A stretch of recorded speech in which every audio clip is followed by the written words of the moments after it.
layo na. Pero pagdating nun sa gitna ng dagat, hanggang dito na lang ang tubig. Alam ko na yung pinuntahan nyo, yung nandoon si yung presidente.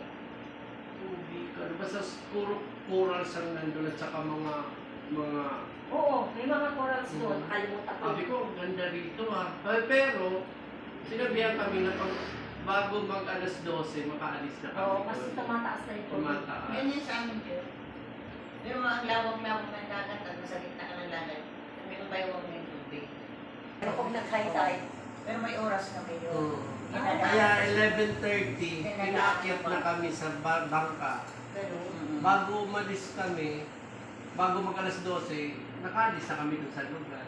Ang ganda, sarap ng tubig dun. Parang ang tubig dun, hindi ka kahit nainom mo, parang walang alat. Tapos, ang sarap na tubig na maligamgam na, tapos ang linaw-linaw, makikita mo pati yung paa mo. Tapos pinaglalaro ka ng mga isda. Bawal nga lang yung kumuha ng parang. Yan, hindi na lang mapapalitan. Pag yan ang... Ako na yan mga